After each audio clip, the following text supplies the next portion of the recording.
Hi, George. Now we can hear you as well. Hello. Hello, hello.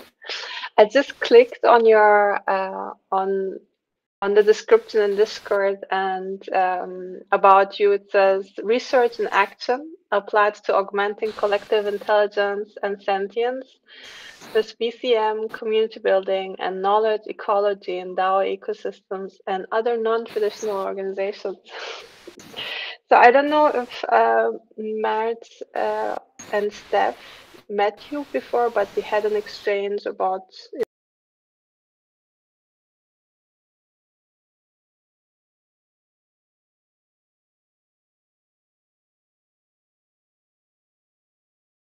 share a bit insights from the knowledge ecology, your experiences, and also hear from the group about or from the initiative um, that is behind the token engineering conscience library. So please feel free to share more about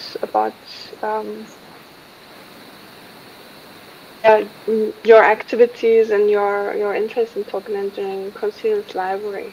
Maybe that will be a good start. Thank you. Thank you, Sevden, for the invitation. Uh, I would like to start in a listening mode because Okay. whatever I can say, it's more meaningful if it speaks to a context, your Mm-hmm. context. So I am here more in a learning mode, and I probably won't do a formal presentation of knowledge ecology, Mm-hmm. but I will bring in knowledge ecology perspectives and answer questions related to it as emerge in relation to what you are doing, because my interest is about being here is really how can I serve, how can I be useful. Mm-hmm. Works perfectly fine for us as a group, I think. Then I would suggest let's just dig into the agenda. I'll share in 1 second. Um, Should we übertragen? Agenda weekly. So now you should be able to see. And I saw you also had a chance to again look into the test curation that we have. We have a channel, Token Engineering Conscience Library Omega Collective Curation as a test,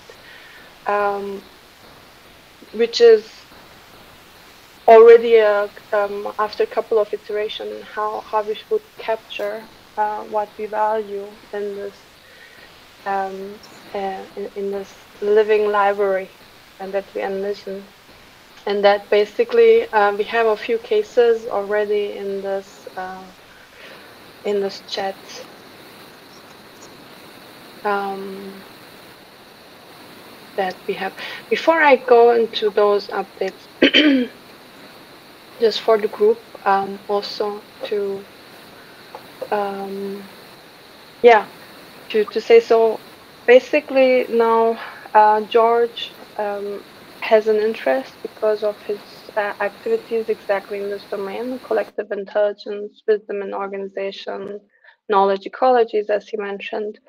But also Gideon from our Token Engineering Commons sample group reached out, seeing the Token Engineering Conscience library as a interesting use case of community curation functionality that will be added to the Token Engineering Commons. He will join us in 2 weeks. So next time when the Conscience is on the agenda, and with George now present, as he mentioned, he's more than happy to listen And please, George, feel free to share anything that resonates.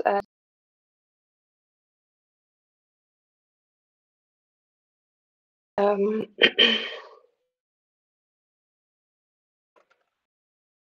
um, Whenever, please feel free. It's not an interruption or anything. Please feel free to join the conversation. Okay, so on the updates, again for the whole group. So the stage we're in now is this.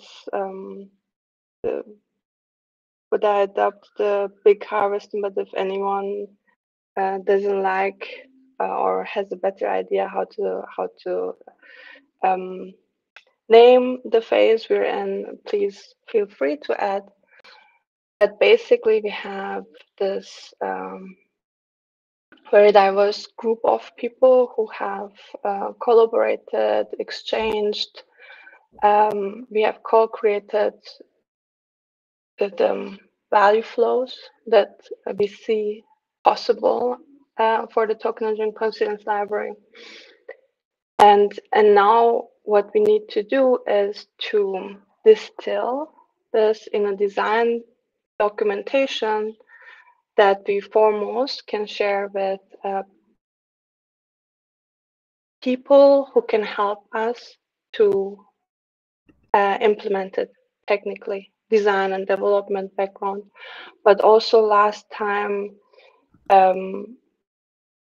Durgadas suggested that we should use WordPress because he has experience. Satori and the people from the who were active in this creative flow, especially with the self-discovery NFT game, are using Clarity, which is another platform, and we, as a fallback, could always go back to Notion, etc. But this isn't about the tooling, but really about capturing the essence of these very interesting ideas this collective came up with, right? So that is the goal of the design doc. Reviewing all contributions. Matt and I have volunteered. This is the design document. Basically, what we did, we collected all. Thank you, Steph, for adding whatever is missing here. All contributions should be found here from the start. Info architecture that Nick made, self-discovery game from the creative flow, Satori, and then the clarity collection about using this game for the navigation of the crypto economics flower for the navigation of the library, and also Nick's forays into user journey, which are also mixed a little bit of with her work, how we should be onboarding people onto Omega. So that's why we need to, or I'd like to go really go over all of these contributions and distill basically curations, contributions that show the value of transdisciplinarity, value of connection, value of novelty. Like these are the three values that we had identified collectively, right? So one question would be, and the other big task Steph has taken on, well, it's not a big task, but it's this stewarding or this collection, curating, helping with coherence, is going through the test curations and basically taking care that every bit is collected into one document. And I think this is it, right? This is from our curation. that we have the curator profiles. Everyone um, is supposed to be adding their curator profiles. Steph, maybe you want to share an update of how that is working out. Yeah, I think you kind of said everything. I'm also like I just started a graduate course in programming, so I'm following this online. So I'm a bit like ear. So yeah, I think you said about everything. Sorry, I'm in the Okay. middle of a quiz also, but I'm listening. Okay. Do you need any help with reminding people, etc.? I guess you do. Or Should I contact them or should I just write in the thread like that they can do it yeah, by themselves? I just made a template so that it's easier, and maybe also go through the storybook if there's other things that need to be added. yeah. Can you tell a bit about the storybook? This is a The collection. storybook is everything in the thread. It's kind of like the diaries of what was written in the thread of the Hmm. collective curation test. But it's kind of seen as a kind of logbook or a kind of like book of gossip and conversation, a kind of narration. And Hmm. here and there, there's also quite a lot of references. So there's some kind of thematics that you could sketch or put chapters in. Or there's Hmm. also a way of seeing, there's actually material there that should become a curation.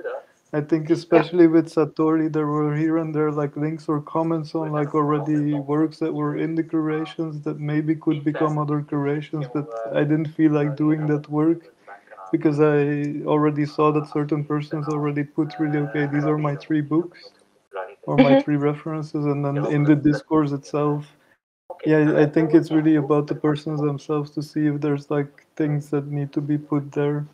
There were also Yeah. two suggestions about like the specifics, like a button for the library or something, like a subscribe to the curator Hmm. button, and some things that were more for the MVP. Okay. Okay, sorry. Okay. Let's get Cool. Thank you. So basically, we need to remind all people and everyone, please add your curator profiles. And the important parts again is lenses, like how do you see whatever you're reading, maybe like what is your background? It could be your background, it could be your worldview, what shapes your understanding, and that's one of those important different annotations parts. Then Conciliant Space, um, please everyone ask if anything isn't clear, but it should be by now. The Conciliant Space is this basically the matrix, or we know it is not just a matrix but multidimensional, the combinatorics of the different petals. But again, this is just a starting point, and the aim will be or is uh, to put the value of transdisciplinarity to really navigate all petals, find curations that that combine many aspects. So I believe these will be the games that participants will play for themselves and with each other. And I don't know how if anyone wants to share something, but one of um, the recent shares of Steph, like the cryptoeconomics flower, the shape becoming white, this white lotus of of wisdom when you have traversed all petals, and you have navigated and collected actually, your. sorry, the white, it's just it's the frame, and there's like all the overlaps, but all the whiteness can also become like all the different colors with all the different gradations, so that in each overlap you could actually click and navigate. It's a bit like this matrix you propose, but in the shape of the flower. But the Mhm. colors are just the backgrounds that can be added, or it can also be pictures or other forms. Yes, so definitely we'll add that as well. Like, and again, I believe for in the implementation phase, which will come, it's not the next, but when we have the next funding round appropriately for the implementation, there again we have the chance to actually go in this co-creation with the designer developers who will be able to see what is feasible or where we might push the envelope and so on. May I ask a question? Please, yes. I hope that it will not bother you guys too much. I preface that question with this caution because it is something that is probably very obvious to you all, but I think it doesn't hurt to reflect on it together. What is the purpose of the Conciliant library? What do you want to accomplish by it? So I'm not asking what it will do, but why? What is your ultimate why? And let me explain why I am asking this question, because when it comes to technical choices, options, frequently in different projects, people are making poor decisions when they make a decision when it's not time for that. So for example, when you are discussing various platform options, I think that needs to relate to the why. Mesela ben Yedigöbek'ten İstanbulluyum. Totally. Yeah. To the purpose. So what is the purpose? I will share, but I would love to hear from the others as well. So there are many. There's the practical purpose of providing a resource into the commons that helps learning and then creates more connections between experienced token engineers and learners. However, what came out of or the purpose that emerged for me through the collaboration of all the participants here is that this library can really help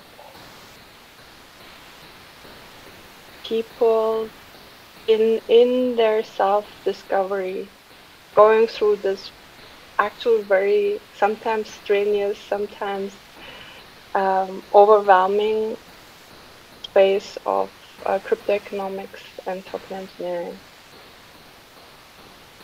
So purpose is learning, opening to aha effect, but in this very safe, connected space through the curation and through the personal annotations of others. Yeah, that's very helpful. So that allows me to ask one more question, building on my understanding of what you said, that the purpose is learning. Can we reflect on it, or maybe already have the answer, whether learning includes, besides acquiring information, acquiring knowledge, which means becoming more capable to do this or that, would learning also include, in the context of the purpose of the library, self-development, development as a human being, or is it more narrowly focused on professional learning. The reason I'm asking because that the implication of how you answer this question also has an influence on the various software options, and not only software options, because when you say the purpose of the library is to help the learning, well, it's not, as I understand what you are doing, it's not the library alone, but the processes linked with the library. Like, I am very intrigued by the self-discovery NFT game that is clearly an opportunity for learning. So my question is just learning in what sense, in how broad or how deep is the kind of learning that you are aiming at facilitating with the library and the game.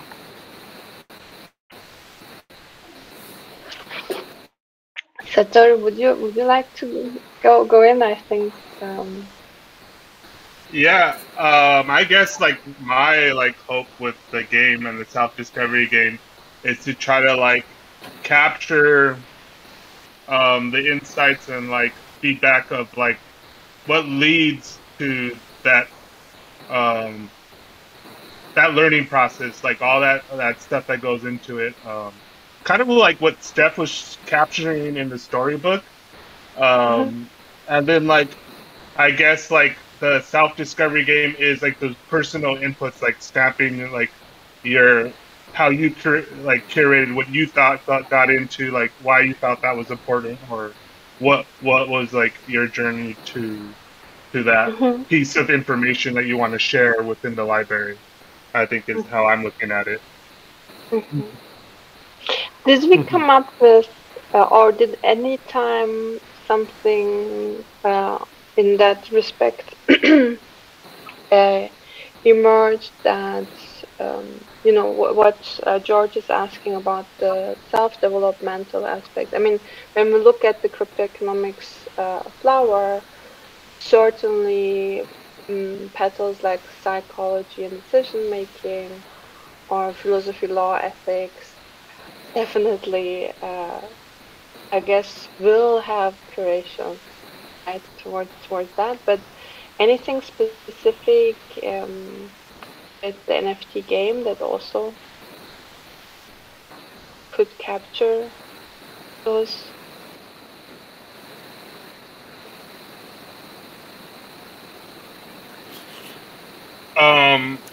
So what?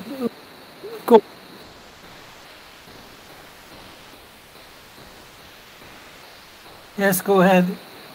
Oh, I was for me it's kind of I don't know, it's not it's not a fixed point yet, I guess, but there's two things in my mind that are emerging. Is what I'm doing with what I'm calling collective expressions, and I think this ties into what Streamer D is doing with his own project of peace expressions. And it's kind of like your own declaration, but what I focus in our Imaginarium is collective expressions, so where they intersect with people. But and then the other side of that coin for me is what my friend is doing in a mandala narrative, which is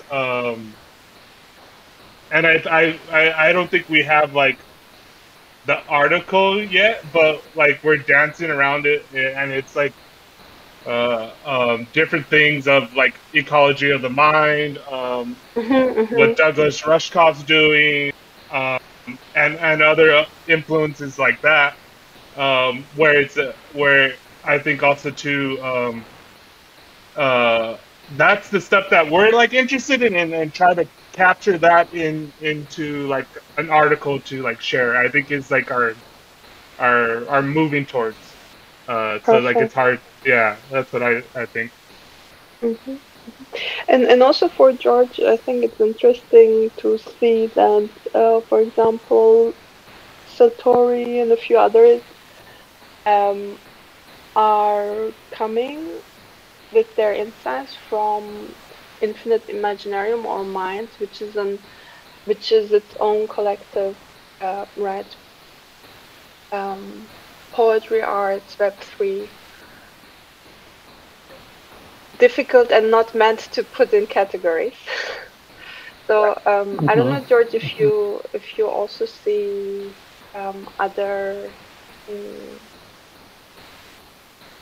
other ecosystems or DAOs that you already have in mind who are going or experimenting with similar knowledge ecologies. Yeah, I just came off from a call with some 40 people Wow. in the kernel Oh yeah. community where we've been discussing stigmergic wisdom.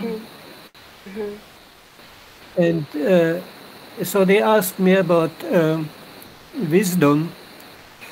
And well, I have more questions about wisdom than answers, but I think it's an important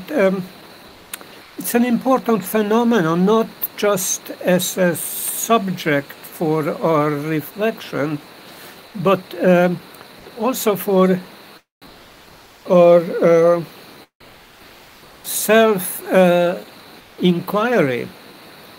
Yeah. And how does that relate with knowledge ecology and eventually with library? That when I asked you guys about whether learning includes also self-development in the field of intentions that you have about the library, and then Sebnum, you mentioned that yes, in the flowers there are the petals of philosophy, ethics, and psychology related to the whole crypto-economic flower, and that made me think of that. Yes, I can see how self-development fit in the topics of what you may want to curate some articles in relation to those petals. But the even more interesting possibility that I see the Conciliant library and the users of the library can open for the users is not learning about self-development, but engaging, being lured into, being seduced into self-development just by the way of participating in the process of using the library. Like the NFT game can also be a collective game where layers of gamification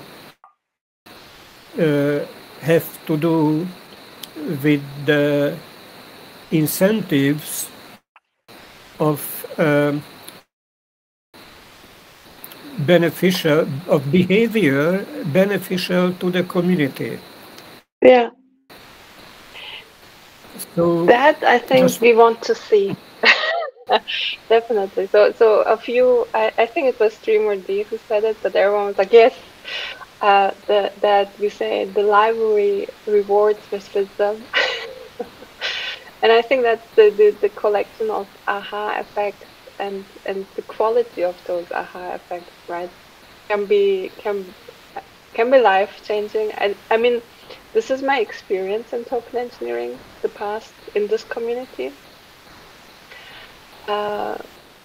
Kernel is definitely also on that path. But yeah, I mean, really, it's like changing a perspective or getting new perspectives, especially through struggle.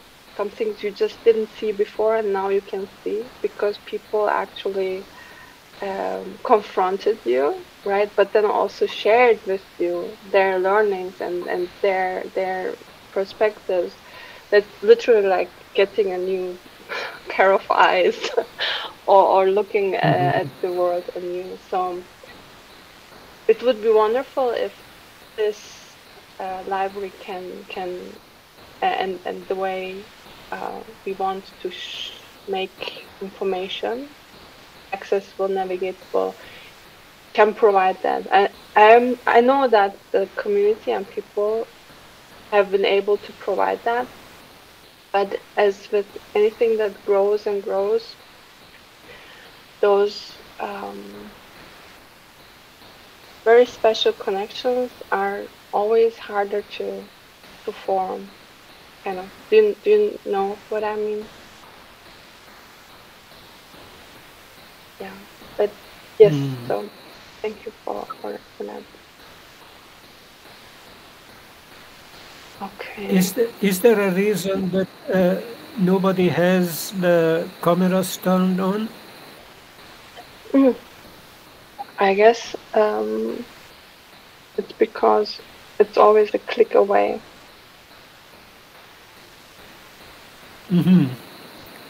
All right.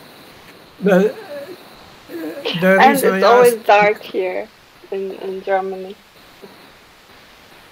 Good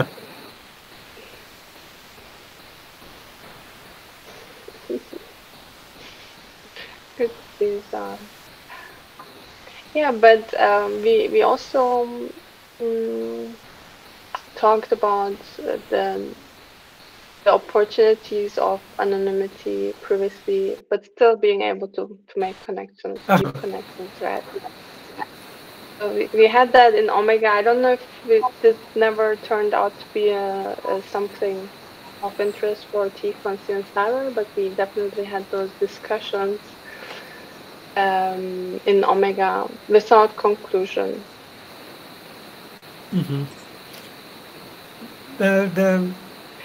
The reason I ask, because it's easier for me to talk with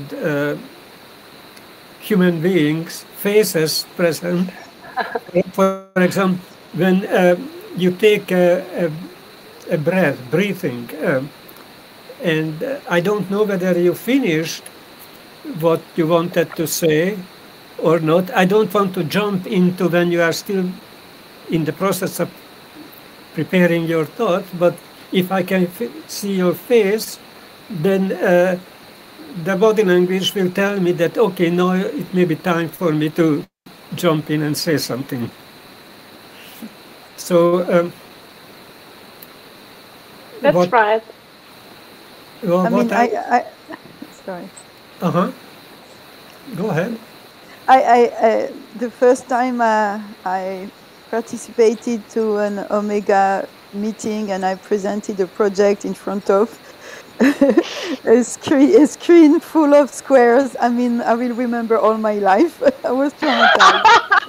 Really? Yes, it was very hard for me because I wasn't used, and suddenly I was in a group that I didn't know, talking to I don't know who. Very hard. So I understand, yes. But I also think it's an experience now, especially if you then actually do form these insightful connections afterwards. It's almost like those squares not being able to put actually an image of a human presence in there, but still feeling that connection. I think it has something to it. So. I started after a while. I remember with talking with some of the groups, they never show their camera off. I realized that I was referring, in my personal life, I was referring to this person talks, and then this person was becoming the image on the square, and suddenly I was, providing to this image some human feelings, because I didn't know how to connect to her, because for me the face is so important as well. So I sympathize. So I understand very well how we can be in love with an AI or something like this, because I it can. goes. No, the projection goes very fast. This is what I Yeah, found. It goes really yeah, fast. yeah. Interesting. Yeah. And one insight, or I hope one of those insights we will be following, continuing. Definitely, I'm following in other in data, for example, is hosting this different, very diverse needs. Right. For example, we also saw or found that actually not having cameras, not having all these visual expressions is actually soothing for people who are easily overwhelmed. That these spaces actually are comfortable for people who might be more introverted or who are more sensitive to those nonverbal communications and so on. So on. Hosting those different working styles, right? If you want diverse global communities, then we also need to find ways for hosting those very different needs and still connecting. And basically, Motion DAO people here, Jean, but also Satori and so on, they picked up on the metaphor of contact points when you do improv. So I think we found interesting, very, very interesting metaphors and insights. I hope we follow and get more into. But yeah. So, okay, back to Token Engine Consigent Library. We have another 15 minutes. So as you see, there are more to-dos, but finishing one of those outcomes through this putting together or distilling will also be this article about the Consigent Library. Again, that can be shared. Again, there can be multiple articles, please, especially for various stakeholder groups and so on. That will be great. The design doc.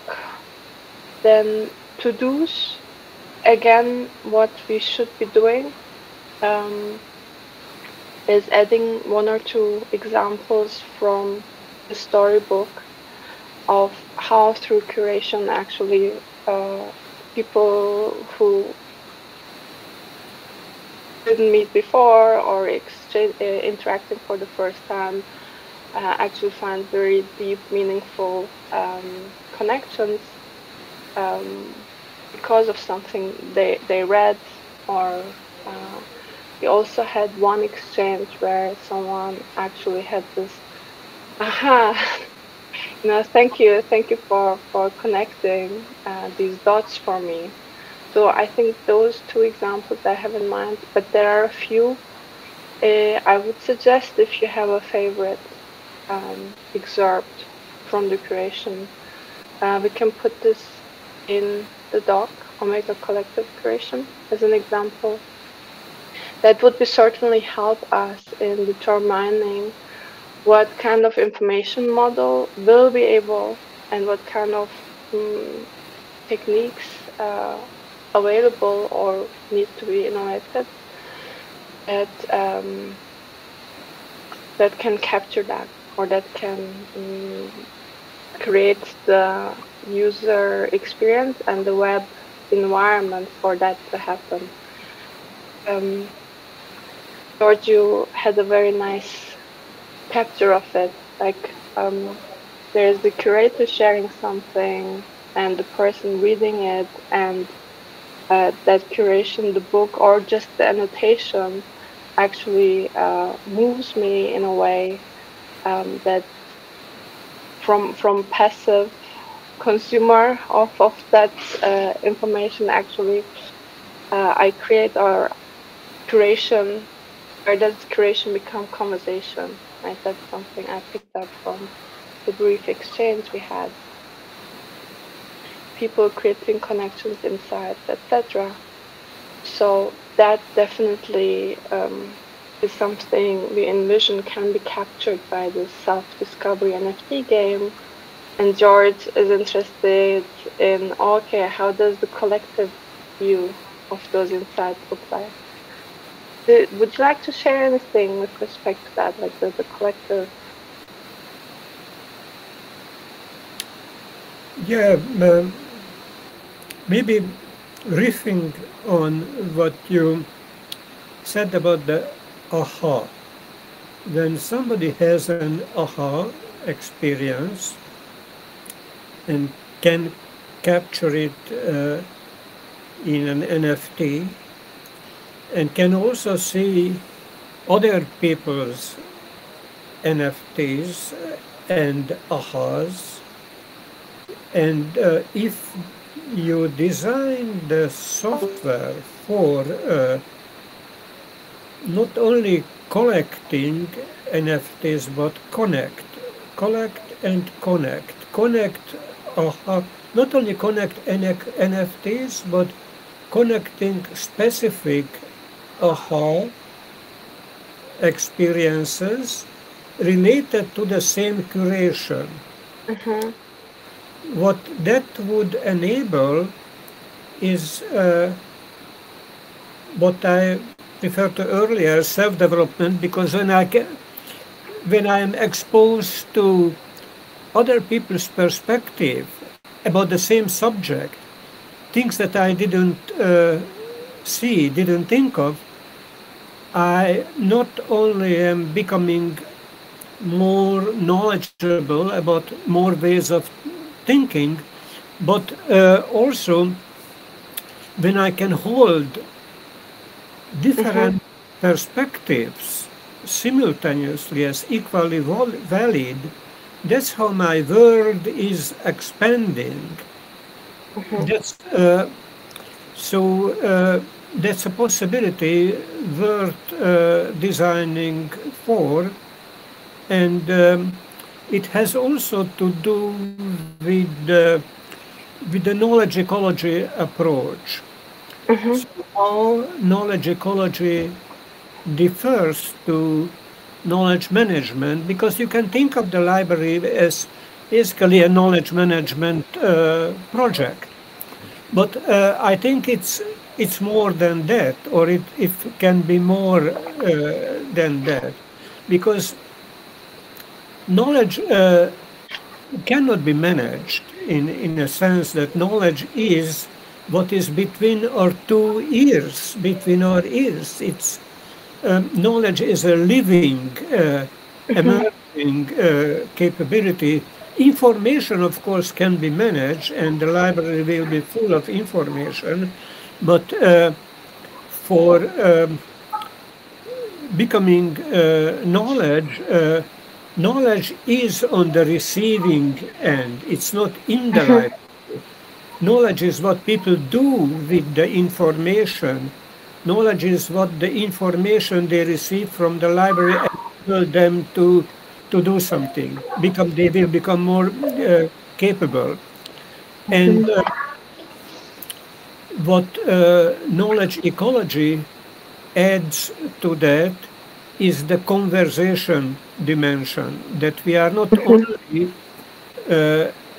collecting and connecting our moments, but the software supports and the facilitation supports us engaging in collaborative deliberation. Yeah. That I understand that the library is supporting the wisdom of crowds. But what can be even more interesting, more useful than the wisdom of crowds is the wisdom of community. And the big difference between the wisdom of crowds is when people do not talk with each other. Experts and lay people, they all provide their input, and out from some statistical algorithmic approach Yeah. come up with what is the opinion of this crowd. Actually, they discourage deliberation, conversation between the members so that they don't influence each other. The wisdom of community is based on conversations from which something new can emerge. Like in this conversation right now, it's not, I don't convey meaning to you. You don't convey meaning to me. Meaning can emerge from the conversation, from the give and take of our mental models, how they interact with each other, how we dance together. So that's where the knowledge ecology is creating structure and processes that cross-referencing, interlinking knowledge nuggets or pieces of information with the conversation among the participants about those pieces. So conversation is essential both to collective intelligence and even more so to collective wisdom. So if these distinctions, collective intelligence and collective wisdom, are meaningful or can make anything useful for the library, then the knowledge ecology approach that I developed some 30 years ago, then I will be able to provide, share more specifics about it beyond these high-level distinctions. Please share anything that you believe might be useful. Then I have another question. So in those 30 years, again coming back to tooling,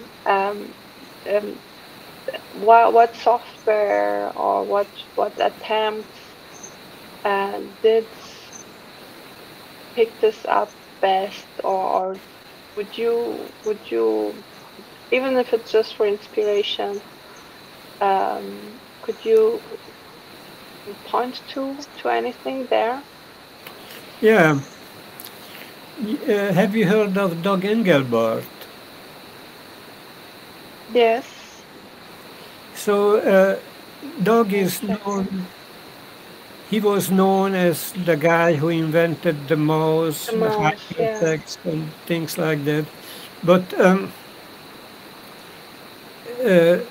he was my mentor, and he was the person who introduced me to collective intelligence, how to augment the collective IQ of an organization. And I asked Doug once, how can we combine hypertext and a conversation engine? He looked at me and then he said that why would they need to be combined? They wouldn't have to be developed separately at the first place. They belong together. They belong together. And still there is no, even today, well, he developed his system in the 80s, but it was in an ancient operating system with a very old user interface, so it's not usable nowadays. But the principle for software choices that can support knowledge ecology is that you have a hypertext system, which is anything that nowadays we have. Even a Google Doc is a hypertext doc because you can link it, cross-reference it. But the principle is that you have this kind of tool that allows you to, like a wiki, let's say, that allows you to link pieces of text and other media with other files or chunks of document nuggets within the files. Doc called it in-file addressability. So, for example, if in a Google Doc you can use anchor links, different sections of the document, that's in-file addressability, because pieces of the content has an address within the file. So that's one part, and the other part is the conversation engine. If you could have that in the same tool, that would be the ideal. But I haven't come across anything that can do that that well. So what is this course does it to some extent, because in this course you have asynchronous conversations and document, and you can cross-link that. There are tools, but none of them is perfect. What is important is just to get the principle that we do want to connect the conversations with the library. I draw the yin-yang symbol, the Tao symbol, where the yang, the white part, is the knowledge repository, and dark, the yin, is the conversation engine, while the yin is the conversation, because that's the more dynamic part. That's in the Taoist philosophy, the feminine is the more dynamic, and so that's basically the principle to remember, that we want to make sure that the conversations and the content can be interlinked richly. Richly means that two-way links that can also lead to knowledge graphs. When you are working with knowledge graphs, then you can start seeing larger patterns of meaning. We had also people, I think both Steph and Satori, looking into Kumu, which is for knowledge graphs as well. So we have looked many, but again, I think this is now really the phase where we want to capture the essence, as you say, without being captured by the ability of this or that tool. I think that's important. And thank you for sharing. Sharing is super valuable. So we have come to the full hour. How would you like to continue? I mean, as you see, we still have things to do, clarify, but knowing who would be the supporters, stakeholders, participants, and what you have in the back of your mind, of course, will help us to describe the library better. I think this group is super capable in handling the flows and connecting and getting back into the rhythm.